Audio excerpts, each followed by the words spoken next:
Καταρχήν, να ξεκινήσουμε ένα disclaimer. Αυτός εκεί ήμουνα εγώ. Δεν ήμουν.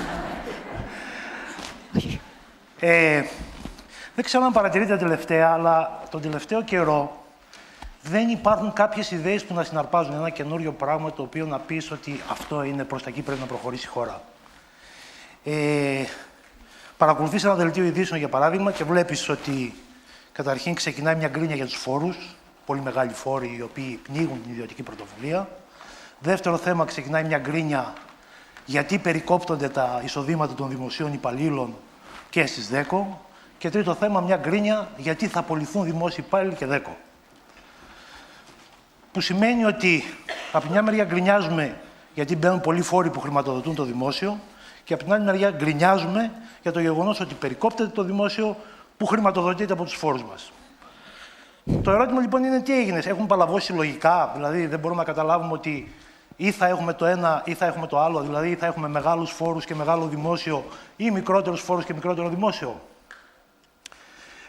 Για να εξηγήσω αυτή την αντίφαση, θα χρησιμοποιήσω το έργο ενός μεγάλου, δουλεύει αυτό ελπίζω, ενός μεγάλου φιλοσόφου της επιστήμης, ο οποίος λεγόταν Τόμας Κουν. Αυτός το 1961 έγραψε ένα συμπαντικό βιβλίο που έχει μεταφραστεί και στα ελληνικά που λέγεται «Η δομή των επιστημονικών επαναστάσεων». Κεντρική του ιδέα ήταν ότι σε κάθε επιστήμη υπάρχει μια κυρίαρχη θεωρία, αυτό που αυτός ονόμασε παράδειγμα, και μάλιστα το ονόμασε προς χάρη μας με την ελληνική λέξη paradigm, όταν αυτοί, ξέρετε, όταν εμείς χτίζαμε Παρθενώνες και τα λοιπά. Λοιπόν, αυτό λοιπόν το παράδειγμα είναι η κυρίαρχη θεωρία το πώς βλέπουμε τον κόσμο. Με τι γυαλιά βλέπουμε τον κόσμο. Η θεωρία δεν είναι τίποτα άλλο παρά ένας τρόπος ανάγνωσης του κόσμου. Και έλεγε ότι σε κάθε επιστήμη υπάρχει μια κυρίαρχη θεωρία, ένα παράδειγμα το οποίο κυριαρχεί για ένα διάστημα και μέσα από αυτό το παράδειγμα όλοι οι επιστήμονες λειτουργούν και ερμηνεύουν τα φαινόμενα. Έχω την εντύπωση ότι η βασική κυρίαρχη ιδεολογία στην Ελλάδα υπήρξε το μεγάλο και συγκεντρωτικό κράτος. Ήτανε και σε έναν βαθμό ακόμη είναι αυτό με το οποίο βλέπουμε τον κόσμο. Και δεν εννοώ μόνο αυτό το οποίο βλέπουμε διαρκώς στα κανάλια ή γράφουμε στις εφημερίδες, μα πού είναι το κράτος. Χιόνιζε στην Αθήνα, το πρώτο πράγμα που ρωτούσαν, δεν έβγαζε κανένα φτιάρι να σκουπίσει στο δρόμο του, ρωτούσε, μα πού είναι το κράτος, γιατί δεν υπάρχει κράτος. Εννοώ ότι ακόμα και παράλληλοι θεσμοί, μην παρεξηγηθώ, το κράτος είναι χρήσιμο, χρησιμεύει σε διάφορα πράγματα, αλλά διάφορα παράλληλα πράγματα τα οποία έπρεπε να υπάρχουν σε μια κοινωνία και τα οποία θα μπορούσαν να λειτουργήσουν στην ευημερία της και στην ανάπτυξή της, θεωρούνται δεύτερα. Δεν θεωρούνται μόνο δεύτερα, θεωρούνται και κακά. Για παράδειγμα, η αγορά, που είναι ένας δημοκρατικός τρόπος διευθέτησης οικονομικών των συναλλαγών, είναι ένα πράγμα το οποίο είναι εξοβιλιστέο. Και δεν είναι μόνο η αγορά. Εάν πάμε και δούμε και οι μη κυβερνητικές οργανώσεις, δηλαδή θεσμοί που είναι αποκεντρωμένοι μεν από το κράτος, αλλά κάνουν δουλειά για την κοινωνία, οι μη κυβερνητικές οργανώσεις θεωρούνται κάτι σαν εργαλείο του σατανά, πέρα το ότι είναι της νέας τάξης πραγμάτων, αλλά γενικώς στην αντίληψή μας, οτιδήποτε δεν είναι μέσα στο συγκεντρωτικό κράτος είναι κάτι κακό. Η τοπική αυτοδιοίκηση θεωρείται ένα εκτροφείο διαφθοράς. Δεν λέω ότι είναι όλα καλά εκεί πέρα, απλώς λέω ότι εξ ορισμού εμείς αμέσως έχουμε το μόνο πράγμα που εμπιστευόμαστε, όπως είπε και ο προηγούμενος ομιλητής, είναι το κράτος, τίποτα άλλο.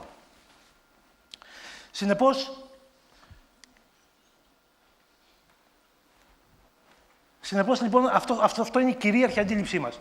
Κάποια στιγμή όμως βλέπουμε ότι, και κυρίως με την ξένη εμπειρία που υπάρχει λιγότερο κράτος, βλέπουμε ότι αυτό το μοντέλο της θεώρησης του κόσμου πάβει να υπάρχει. Αυτό που λέει ο Κουν είναι ότι κάποια στιγμή στην επιστήμη τα φαινόμενα που υπάρχουν μέσα που παρατηρούν οι επιστήμονες δεν ταιριάζουν πια στο παράδειγμα. Το ίδιο γίνεται και με την Ελλάδα. Κάποια στιγμή, λοιπόν, πιστεύω ότι στις αρχές δεκαετίας του 90, δημιουργείται η αίσθηση σε κάποιους λίγους στην αρχή ότι το υπάρχον παράδειγμα δεν είναι πια σε θέση να λειτουργήσει ικανοποιητικά. Και τι γίνεται εκεί πέρα. Ο Κουν λέει ότι η πρώτη μας αντίδραση όταν αυτή η grande θεωρία που έχουμε, αυτό το παράδειγμα που έχουμε, αυτή η γενική θεώρηση του κόσμου που έχουμε, είναι να κάνουμε κάποιες τροποποιήσεις στη θεωρία μας, έτσι ώστε να ακολουθούν μεν το παράδειγμα, αλλά να το διορθώνουν. Και έχει ένα εκπληκτικό παράδειγμα. Και λέει ότι Η παλιά θεώρηση του κόσμου ήταν η γεωκεντρική θεωρία. Ήταν η Γη στη μέση και όλοι οι πλανήτες κινούνταν σε απόλυτα κυκλικές τροχές. Ο κύκλος είναι το τέλειο, ο Θεός προφανώς έκανε τον κόσμο τέλεια, άρα πρέπει να είναι τέλεια, απόλυτα κυκλικά οι τροχές των πλανητών γύρω από τη Γη. Μόνο που κάποια στιγμή αρχίσαν να παρατηρούν ότι κάποιοι από τους πλανήτες δεν κινούνταν και τόσο τέλεια κυκλικά, δηλαδή φεύγανε και λίγο. Δεν σκεφτήκανε, δεν μπήκαν στη λογική να σκεφτούν να ανατρέψουν το παράδειγμα. Ότι μπορεί οι τροχές καταρχήν να μείνουν κυκλικές και δεύτερον η Γη να μείνει στο κέντρο του κόσμου. Τι έκαναν λοιπόν? Ανακαλύψανε τις υποτροχές.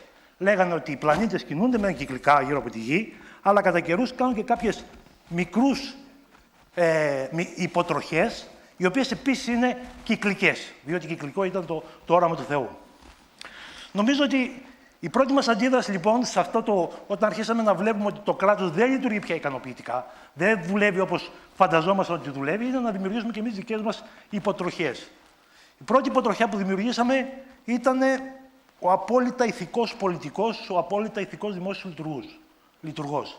Λέγαμε ότι δεν φταίει το μοντέλο που έχουμε του κράτους, απλώς δεν βρήκαμε 10.000 πολιτικούς που να μην σκέφτονται το πολιτικό κόστος και 1 εκατομμύριο δημοσίους υπαλλήλους, τόσους έχουμε παρά τα όσα φημολογούνται ότι είναι 750, που να είναι ηθικοί και να μην κλέβουν.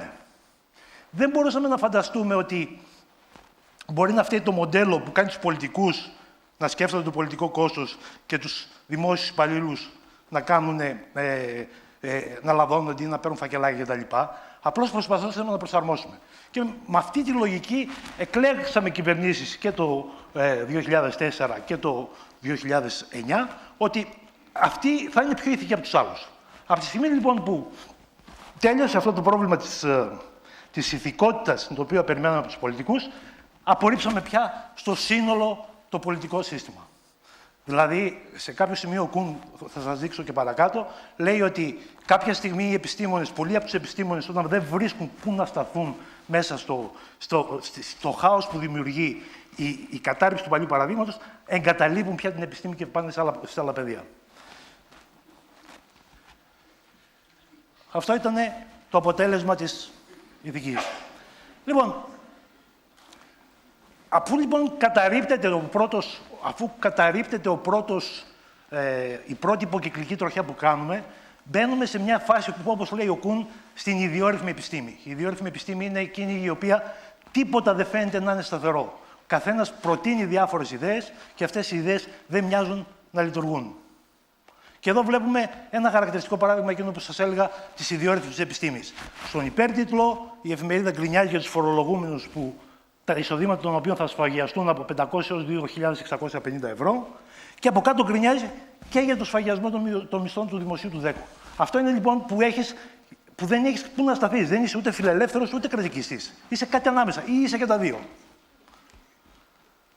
Λοιπόν, εδώ που δεν βλέπετε, που δεν φαίνεται, πάνω γράφει Εθέρας.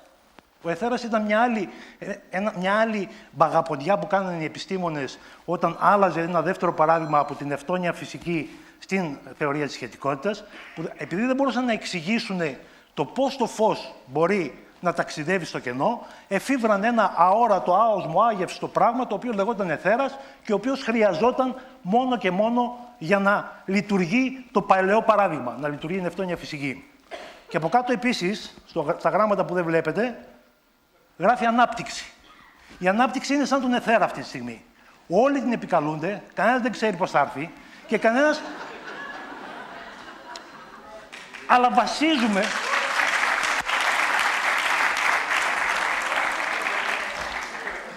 βασίζουμε όλο μας το μοντέλο εκεί πέρα.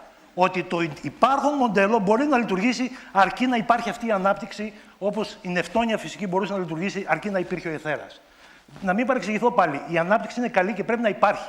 Απλώς η ανάπτυξη δεν μπορεί να έρθει με τον παλιό τρόπο που το κράτος βγάζει λεφτά, χρηματοδοτεί την αγορά, αυτά τα λεφτά κάνουν ένα κύκλο στην οικονομία και μετά φεύγουν έξω για να αγοράσουμε σιτηρά, κρέατα κτλ. Η ανάπτυξη μπορεί να προέλθει μόνο από την αναδιάρθρωση πια αυτού του μοντέλου. Απελευθερώνοντας την οικονομία από τα δεσμά, ο πρώτος ομιλητής είχε πει γιατί στην Ελλάδα δεν έχουμε νέες επιχειρήσεις και αποκτώντας καινούριους θεσμούς και κυρίως μειώνοντας το κράτος ώστε να υπάρχουν λεφτά για την οικονομία. Και έτσι λοιπόν τώρα είμαστε στη φάση αυτού που λέει ο Τόμας Κουν, αναδιάρθρωση του παραδείγματος. Βλέπουμε, δεν έχει πεθάνει το παλιό.